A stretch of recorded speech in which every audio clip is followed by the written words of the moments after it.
Assalamualaikum warahmatullahi wabarakatuh. Salam pramuka. Semangat pagi. Ya, pada pagi hari ini kita akan belajar bersama bagaimana cara pembuatan peta panorama atau juga disebut sebagai sketsa panorama.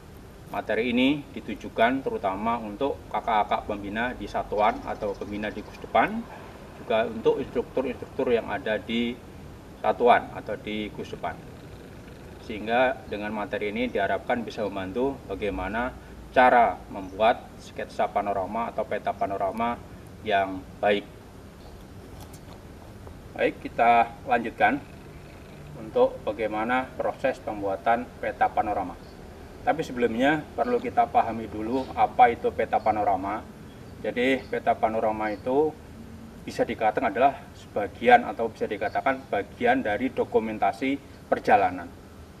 Karena memang dalam sejarahnya yang mungkin bisa dikatakan seperti itu, bahwa pada masa dahulu belum ada kamera seperti sekarang, sehingga bila para pandu atau pramuka itu berjalan di suatu tempat, menjumpai atau menemui satu panorama pemandangan yang indah, maka didokumentasikan dengan cara menggambar secara sketch seperti yang terlihat pada layar belakang. Bagaimana pemandangan yang indah itu didokumentasikan dalam bentuk sketsa. Jadi bukan lukisan, tapi bentuknya adalah gambar sketsa.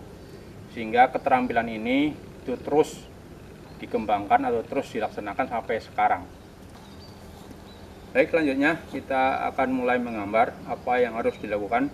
Ya, tentu pertama kita harus menyiapkan alat-alatnya. Ya, pertama kita siapkan adalah kertas gambar. Dan tentu papan sebagai alas ya, kertas gambar. Kemudian pembidik ya. Nah, pembidik ini adalah kamera dalam pembuatan peta panorama. Karena nanti pemandangan yang kita gambar adalah yang ada di dalam lingkaran ini. Kemudian juga tentu ya kita siapkan juga alat-alat tulisnya, alat-alat gambarnya. Mistar, penggaris, spidol kecil, pensil ya, ballpoint. Dan juga dibutuhkan kompas ya untuk menentukan arah dalam pembuatan peta panorama tersebut.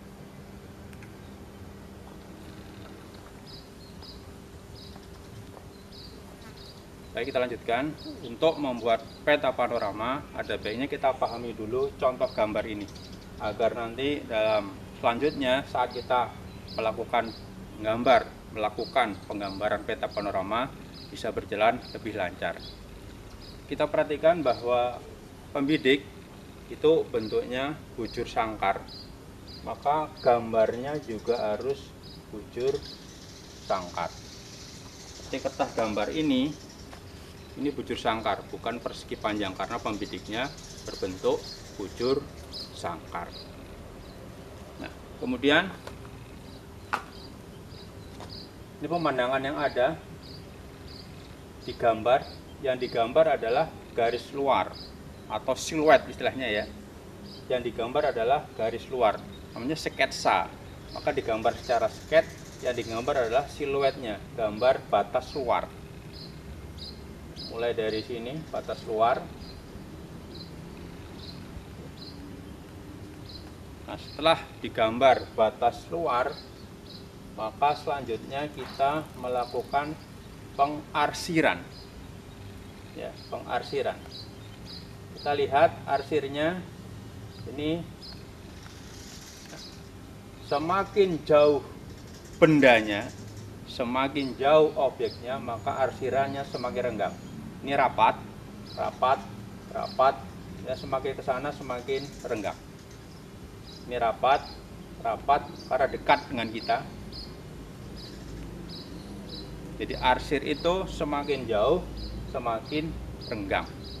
Kemudian kemiringan arsir juga berbeda antara benda yang satu dengan benda yang lain.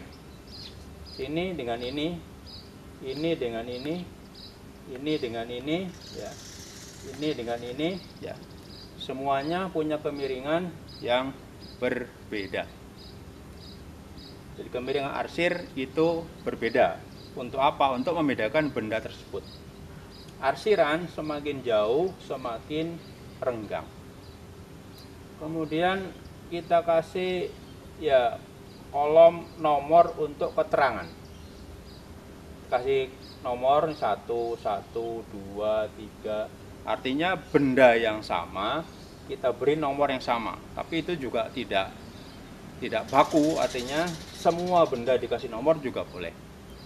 Yang contoh di sini itu benda yang sama dengan nomor yang sama. Ini 1, 1, 2, ini 2. Dan ini 5, ya 5, 5, 3, 3. Kita beri nomor. Jadi langkah yang tadi yang digambar adalah sket luar, sketsa, siluet. Yang digambar adalah garis luar. Setelah digambar garis luar, selanjutnya diarsir. Arsirnya semakin jauh bendanya semakin renggang. Kemudian kemiringan arsir juga tidak sama. Jadi ini miring ke sini, ini miring kemari. Tujuannya adalah agar dengan mudah kita membedakan benda-benda tersebut. Kemudian dalam peta panorama, benda yang bergerak, contohnya awan, tidak digambar. Ini jalan ya umpamanya ya, ada mobil atau ada truk, ada becak, tidak digambar karena itu benda yang bergerak. Jadi yang digambar adalah benda yang tetap, benda yang bergerak. Mungkin ada burung elang, ya, ini ada gambar burung elang atau gambar awan. Nah, itu awan akan selalu berubah. Nah, kemudian setelah itu diberi nomor-nomor untuk keterangan. Maka di kolom keterangan ini satu nih pohon besar, kolom keterangannya. 2 semak belukar, yang 3 ini 3 pohon kelapa, maksudnya hutan kelapa ataupun perkebunan kelapa. Biasa kalau kita melihat di pinggir desa seberang sawah sana terlihat hanya pohon-pohon kelapanya. 3 pohon kelapa. Kemudian ini 4 ya, 4 jalan tanah, bukan jalan aspal. Dan 5 ini 5 bukit cadas ya, bukit batu. 5 ya. 6 ini 6 wilayah yang area terluas dari pandangan kita itu adalah persawahan ya, persawahan atau bulak ya, bulak amba sawah. Yang 7 ini 7 tempat kita berdiri ya, kita menggambar dari sini batu besar. Di depan sini ada pohon.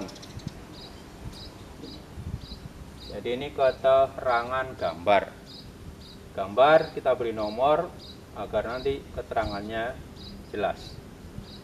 Selanjutnya ada identitas arah. Berarti dari kita berdiri ini kita menggambar ke arah berapa, maka tadi kita gunakan bantuan kompas. Makanya di sini arahnya 40 derajat.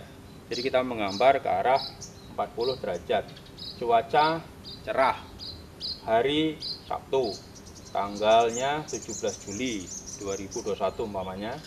Waktu jam penggambaran 9.30. Nama yang menggambar. Untuk identitas ini ya juga tidak baku, silahkan bisa ditambahi atau mungkin dilengkapi. Keterangan juga sama, artinya kalau di sini contohnya benda yang sama diberi nomor yang sama. Tapi kalau setiap benda diberi nomor dan keterangannya berbeda, itu juga tidak masalah. Itu diboleh-bolehkan saja karena tidak ada ketentuan baku tentang keterangan maupun identitas. Yang pokok bahwa tadi arsirnya ya, semakin jauh arsirnya semakin renggang, kemiringan arsir harus berbeda. Benda yang digambar adalah benda batas luar atau siluetnya saja. Ini demikian. Kalau ini bisa dipahami, nanti dalam penggambaran kita akan lebih mudah.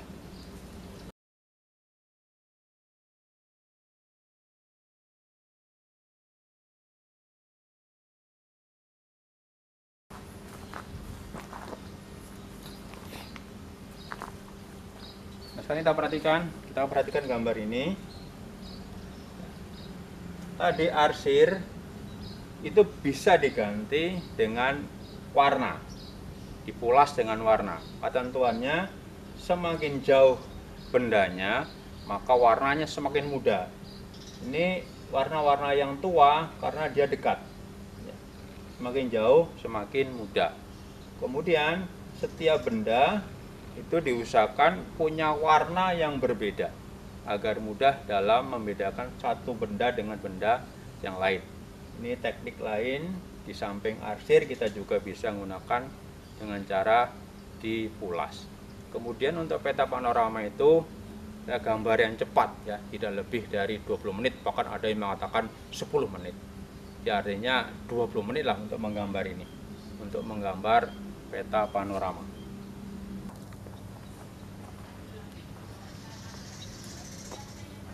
Untuk latihan dasar kepada adik-adik kita, maka perlu kita siapkan media seperti ini. Contohnya mungkin tidak dalam bentuk gambar cat, bisa juga disorot lewat layar LCD. Karena kita berada di lapangan, maka kita contohkan gambar ini. Ini adalah contoh gambar panorama. Ini adalah panorama yang akan digambar lewat peta panorama. Ini adalah contoh pemandangan atau panorama yang akan digambar. Maka dalam penggambarannya nanti kita siapkan pembidik ya.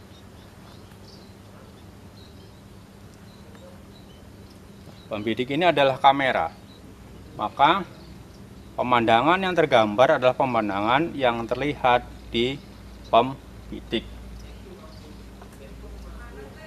Sehingga ini kertas gambarnya, maka yang tergambar di sini nanti adalah pemandangan yang terekam lewat pembidik.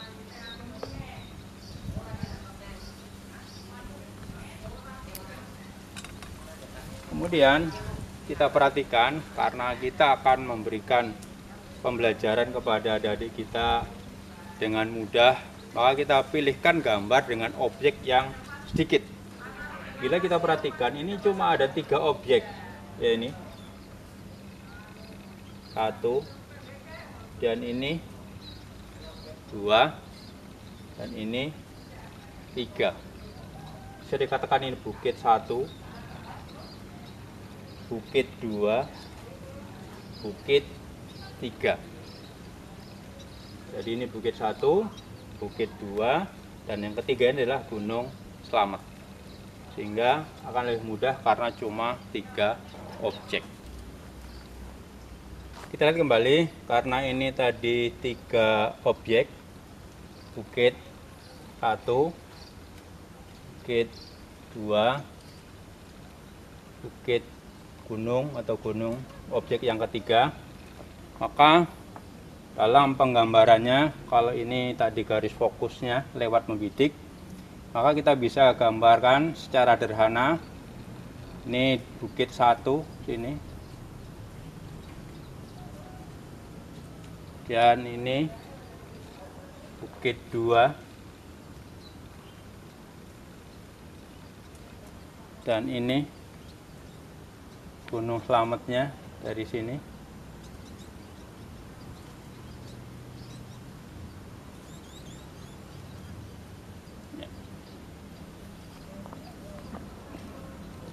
Ini objek 1, ini 1, dan ini 2, ini 3. 1, 2, 3. Kita gambarkan.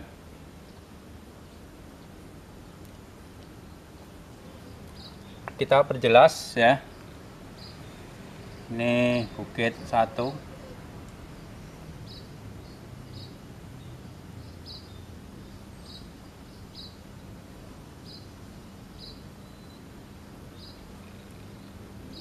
Pagitan 2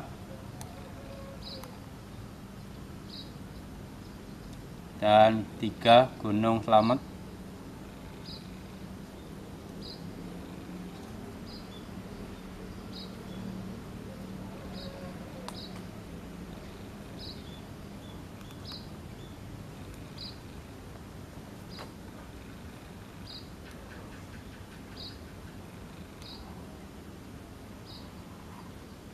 Satu,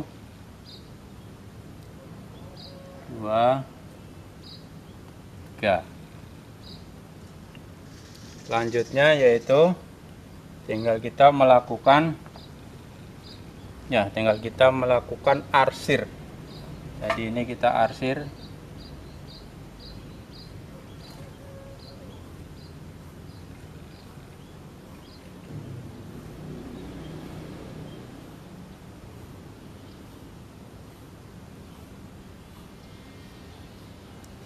Kemudian berikutnya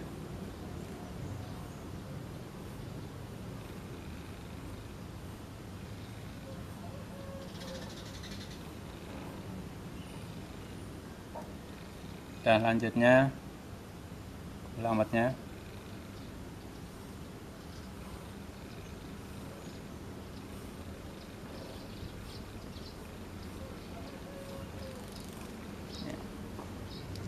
Tentu pengarsiran ini akan lebih rajin.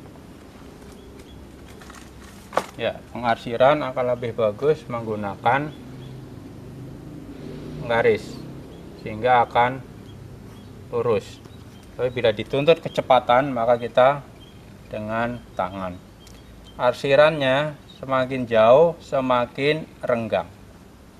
Ini lebih rapat, renggang, dan lebih renggang. Kemudian kemiringannya berbeda, miring ke miring ke sini, kemari. Itu kemiringannya. Jadi arsiran semakin jauh semakin renggang. Kemiringannya antara benda satu dengan lainnya dibuat berbeda. Nah, selanjutnya berarti kita mengisi kolom keterangan 1, 2, 3. 1 kita sebut saja sebagai bukit 1. Ini kita sebut saja sebagai bukit 2.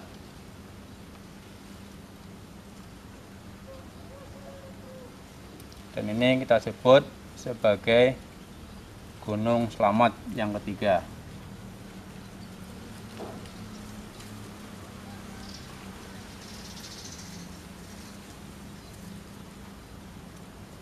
Ya. Nah, kemudian tinggal mengisi identifikasi. Arahnya tadi dengan arah 20 derajat. Dari tempat kita menggambar, dari sini kita menggambar ke arah ke titik senternya ini adalah 20 derajat. Cuacanya cerah.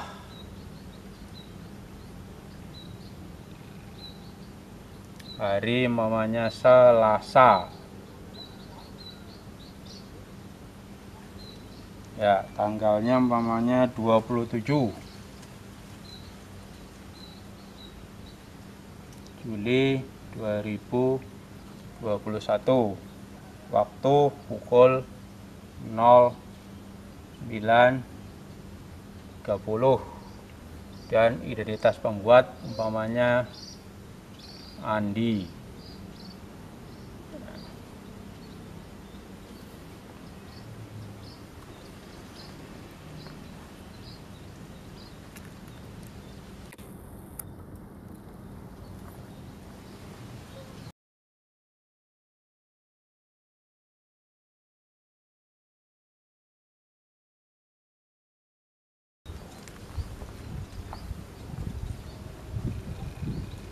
Ya, demikian untuk pembuatan peta panorama atau tutorial cara pembuatan peta panorama, di mana di awal tadi kami tujukan materi ini adalah untuk kakak pembina dan pada para instruktur yang ada di bus depan, yang bisa disampaikan kepada adik-adik kita, sehingga adik-adik kita nanti bisa membuat sketsa panorama atau peta panorama dengan baik dan cepat dalam memahaminya.